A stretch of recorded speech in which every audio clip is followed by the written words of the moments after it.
Yep. It's that time of the year again, South Georgia. Camping season.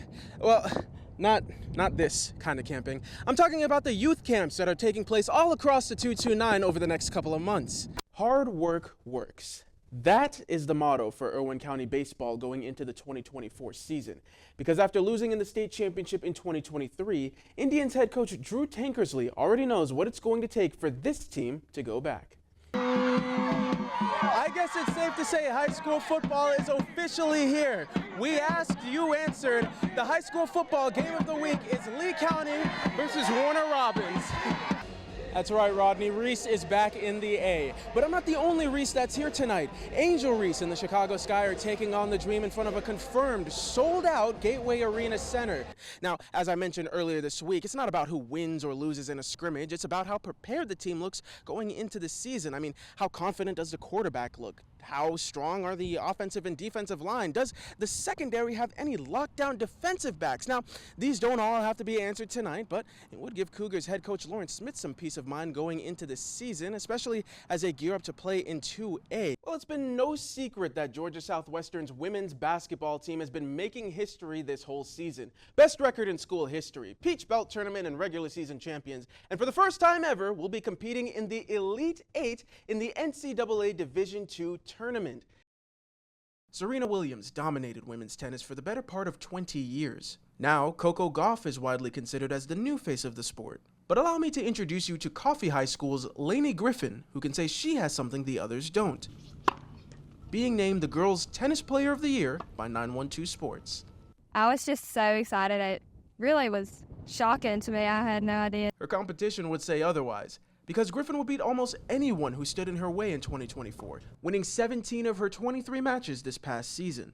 And you're only a freshman. I mean, how do you plan to stay consistently dominant for the next 3 years? The next 3 years, I just plan to work and work and work. I'm really passionate about the sport and really want to grow and continue to grow as a player. Lainey is naturally a competitor. I saw her grow this season, and it was just unique, and how young she is and just how much of a competitor that she just made herself to be. So it really hasn't been hard to push her. What was it about her game that you think 912 Sports said, yep, that's our tennis player of the year?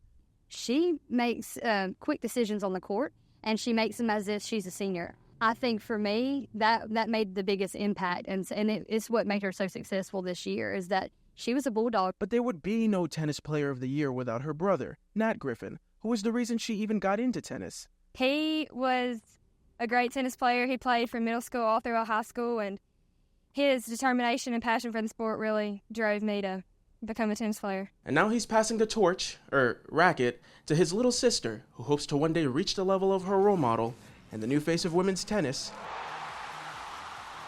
Coco Gauff. It's really just about pushing her at this point. She's got everything she needs. We just got to challenge her and keep her growing. Okay, tell me if you've heard this one before. Colquitt County football just finished the regular season undefeated. Except this time, we're not talking about the boys' football team.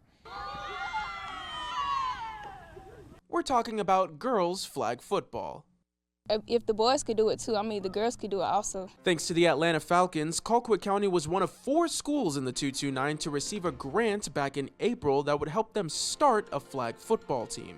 And just 8 months later, the Lady Packers would finish their first regular season 10-0 and are already preparing for the playoffs. The girls are so coachable that you can put things in on the fly and they'll adjust to the different looks they see, and it's not too hard. 8 of those 10 wins came from shutouts. This is a group of girls who have never played this sport before, so how have they been so successful? We're very blessed here with just great athletes at Colquitt County. I mean, we've always said for years that if our girls got a chance to play football, they would be pretty tough as well. Over the summer, we was, kind of shaky and everything, but I have seen my teammates, they improved a lot, and I'm just excited that it's our first season and everything. But just because the Lady Packers are undefeated does not mean they can celebrate just yet. Their biggest task is now the playoffs, where they'll take on Centennial in the first round. Despite whatever happens in that game, though, Woodall says he couldn't be any more proud of this group. I told them the other day when we were starting our prep to get ready for this state playoffs, I was like, you've already made history multiple times this year, but like the bar that you set for everyone to come after you is so up there right now that they're going to have a lot to live up to.